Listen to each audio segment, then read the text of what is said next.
Find all the prime factors of 1729 and arrange them in ascending order. Now state the relation, if any, between two consecutive prime numbers, या prime factors. Okay, he's saying to find the prime factors of 1729. So we are having different methods of finding that. The simple method is 1729 को हम हर एक number से check करेंगे, that is prime factors 2, 3, 5, 7, then 11, 13, 17 and 19 and so on. चलता रहेगा, ये तो खत्म नहीं होता है. तो 2 से तो डिवाइड होगा नहीं, बिकॉज ये आपका ऑड नंबर है, लास्ट में 9 आ रहा है, मींस 2 से डिवाइड नहीं होना है इसमें. 3 से डिवाइड होगा नहीं होगा, चेक करते हैं एडिशन करके, है ना. 3 के लिए हम क्या करते थे, डिजिट्स का एडिशन करते हैं. 1 + 7 is 8 + 2 10 + 9 19. तो यस, 3 की टेबल में नहीं जाएगा ये. 5 से भी डिवाइड नहीं होगा, बिकॉज ये आपका ना तो 5 पे खत्म हो रहा है ना तो 0 पे खत्म हो रहा है ना, तो 5 से भी डिवाइड नहीं होगा. 7, अब 7 के ऐसा कोई डिविजिबिलिटी रूल है नहीं, तो हम 1729 को 7 से ही डिवाइड कर लेते हैं. 7 2 is 14, 3 remains, 2 बचेगा आपके पास. 7 4 is 28, कितना बचा, 4 बचा, एंड 9 आपका नीचे उतरने वाला है, 49. 7 7 times is 49. तो आपका आंसर कितना है यहां पे, that comes out to be 247 times. ठीक है, ओके. ये हमारा रफ वर्क है राइट हैंड साइड. अब 247 है ना, अगेन हमारा देखो जो नंबर से नहीं गया है कहीं नहीं जाएगा उससे. अब नेक्स्ट हम किससे चेक करेंगे इसको, 7 से ही चेक करने वाले हैं 247 को. 7 3 is 21, कितना बचने वाला है यहाँ पे, 37 है ना. 4 - 1 is 3, तो ये अब डिवाइड नहीं होगा 7 से, है ना. 7 4 is 28 होता है, 7 5 is 35 and 2 is the remainder here, तो डिवाइड नहीं हो रहा है. ठीक है, नेक्स्ट नंबर हमारे पास अब 7 से नहीं जाना है, इसने 11 से चेक कर लेते हैं. 11 2 is 22 और फिर 40 और 22 में कितना बचा, 27. नहीं जाएगा 11 से भी, है ना. दूसरा तरीका था 247 को चेक करने का कि आप 2 + 7 करते तो 9 आता, और यहाँ पे 4 माइनस करते, है ना. Sum of the digits at odd places and even places का डिफरेंस, यहाँ पे तो 0 नहीं आ रहा है या 11 का मल्टीपल नहीं आ रहा है, so it will not be going by 11. Next number 13 है, let us check it by 13 then.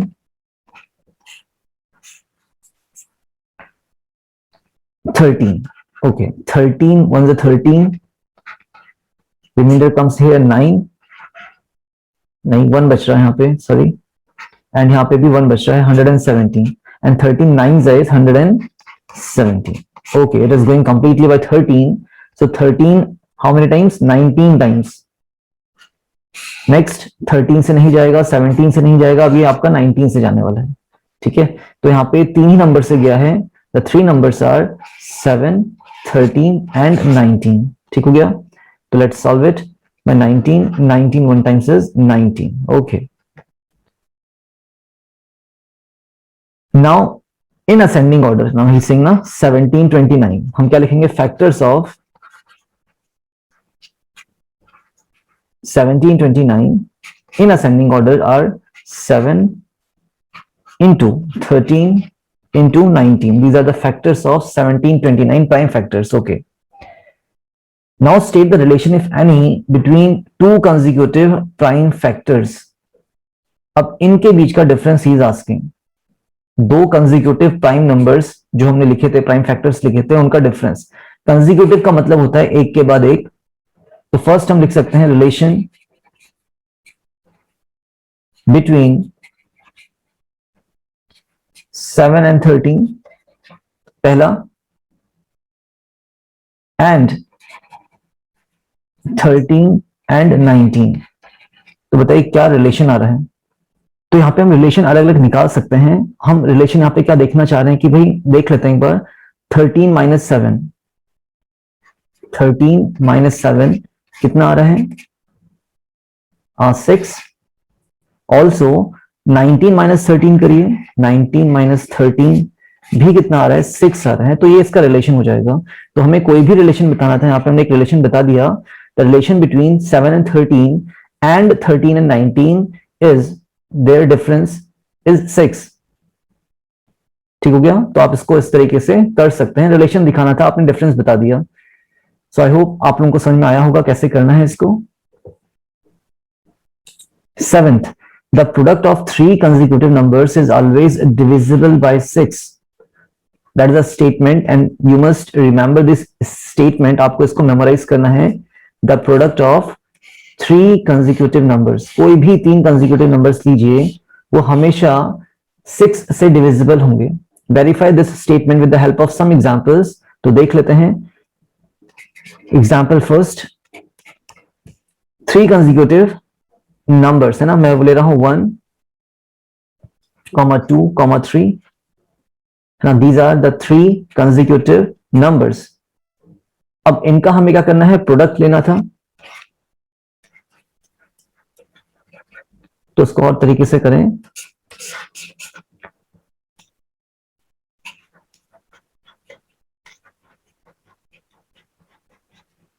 Three consecutive numbers जो एक के बाद एक लगातार आए, that is 1, 2, 3 you can take. Now इनका प्रोडक्ट चाहिए हमें। प्रोडक्ट ऑफ 3 consecutive numbers, तो 1 into 2 into 3 इन्हीं का हम प्रोडक्ट कर लेंगे। 3 2 6 and 6 1 6। ठीक हो गया? एंड हमें क्या दिख रहा है यहां पे? जो प्रोडक्ट है, product is divisible bye 6 always, है ना, ये हमेशा ही होगा। दैट इज प्रोडक्ट कितना आया था हमारे पास? 6, और 6 आपका 6 से डिवाइड होता है ना? कितने टाइम्स होता है? तो 1 टाइम्स होता है। ये तो आपका एग्जांपल फर्स्ट हो गया। ऐसे ही आप एग्जांपल सेकंड भी लिख सकते हैं।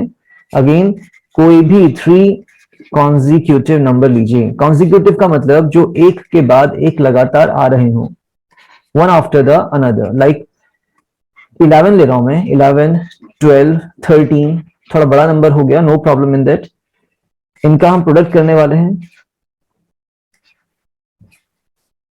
तो 11 into 12 into 13 we are going to do. तो देखो कितना आने वाला है? 11 into 12, मैं नीचे कर रहा हूं इसको। ये होता है आपका 132, है ना? ये तो इजी है। 12 का 1 2 हम ऐसे लिखते हैं, और बीच में इनका एडिशन 1 + 2 हम 3 लिख देते हैं। into 13 करना है। And now you know the table of 13 ना? You all know the table of 13.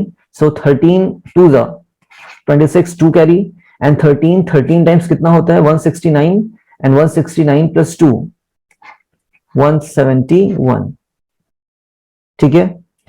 Now what he is saying कि ये जो 1716 है, ये आपका 6 से डिवाइड होना ही चाहिए। It is always the case that कोई भी 3 नंबर लीजिए, कंसेक्यूटिव 3 नंबर लीजिए, उनका प्रोडक्ट निकालिए, और वो हमेशा आपका किससे डिवाइड हो रहा होगा? 6 से डिवाइड हो रहा होगा। और हमें पता है डिविजिबिलिटी ऑफ 6 कि ये 2 से भी जा रहा होगा, तो 3 से भी जा रहा होगा, तो ये आपका किससे जाएगा? 6 से डिवाइड होगा। So let's check. तो हम यहां पे क्या लिख सकते हैं? Since it is an even number, since, है ना, that is a symbol of since, even number, so divisible by what? 2। फिर एडिशन करिए, 1 + 7 9, 7 + 1 8 + 1 9, 9 + 6 15, है ना? सम कितना आ रहा है? सम of digits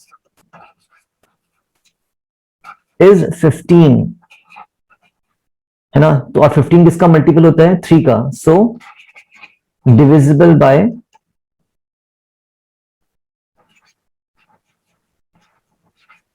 3, so hence divisible by how much? 6। तो आपका ये नंबर तो हमारा डायरेक्टली दिख रहा था कि भाई 6 से डिवाइड हो रहा था, और यहाँ पे भी आपका नंबर जो है 1716, अभी कौन सा नंबर है? That is the product product किसका, 3 कंसेक्यूटिव नंबर्स का। 1716 था, इवन नंबर है तो आपका 2 से भी डिवाइड हुआ, आपका 3 से भी डिवाइड हुआ, ये बिकॉज इनका सम ऑफ डिजिट्स कितना आ रहा था, 15 आ रहा था, and 15 is a multiple of 3, सो ये आपका 6 से भी डिवाइड होगा। हमने 2 एग्जांपल लिए हैं, 2 एग्जांपल्स हम और करने वाले हैं।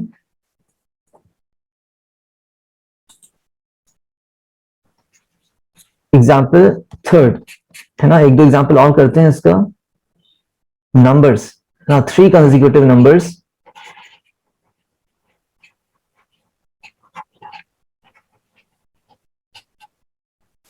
छोटा नंबर लेते हैं है ना, 5, 6 और 7, 3 नंबर ले रहा हूं मैं यहां पे। Let's take their product.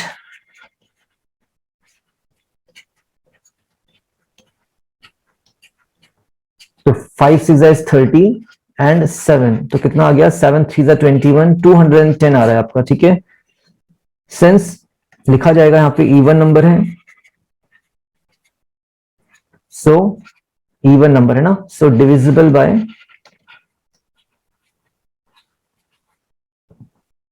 2, and sum of digits कितना आ रहा है, and that is symbol of and, sum of digits is 2 plus 1 3 plus 0 is 3 only, 3, so divisible by 3।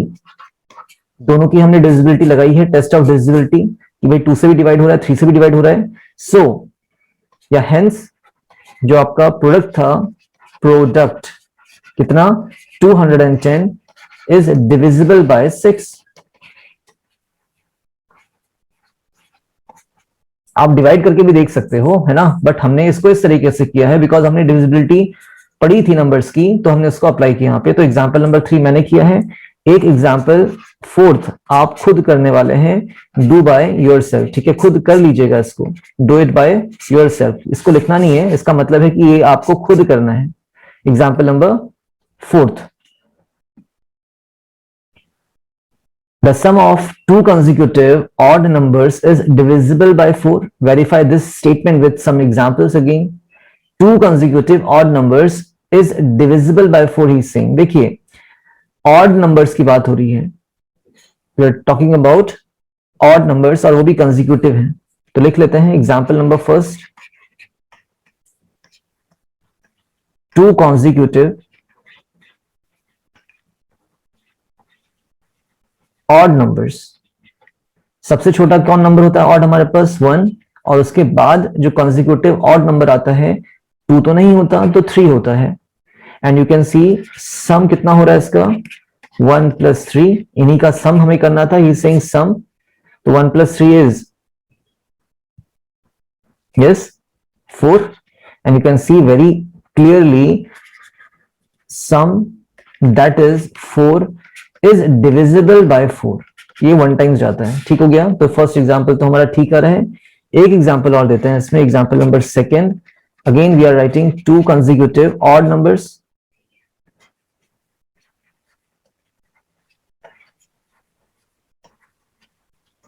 कितना ले लेते हैं, एक 11 ले लेते हैं, और एक 11 के बाद 12 तो ऑड नंबर होता नहीं है, तो 13 होगा। देखिए कॉन्जिक्यूटिव का मतलब अगेन एक के बाद एक लगातार, तो ऑड नंबर 11 के बाद दूसरा ऑड नंबर जो आता है वो 13 होता है। अब इनका हमें सम कर लेना था, तो sum 11 + 13, check it out, 3 + 1 is 4 and 24, and यहाँ पे बहुत इजीली हमें दिखाई पड़ रहा है कि जो सम है, sum that is I dot E 24 is divisible by 4, कितने टाइम जाएगा, 4 6 is 24। अब इसके एग्जाम्पल आप खुद करने वाले हैं, थर्ड एग्जाम्पल भी आप खुद देंगे question mark, and example number 4th भी आप इसका खुद देने वाले हैं क्वेश्चन मार्क। 4 एग्जाम्पल दे ही दीजिएगा, ठीक है, कोई प्रॉब्लम तो होगी नहीं।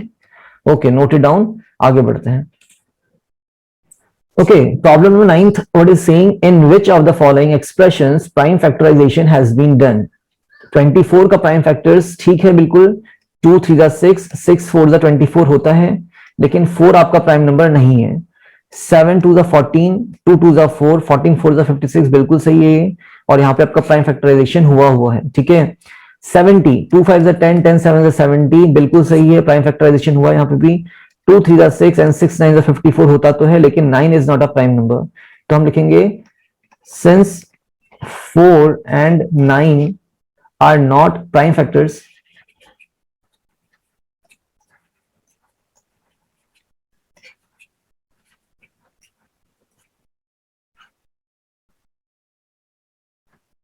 तो 4 और 9 प्राइम फैक्टर्स तो है नहीं आपके, तो ए और डी में प्राइम फैक्टराइजेशन नहीं हुआ है, बाकी बी एंड सी में हुआ है. So only in B and C part prime factorization has been done.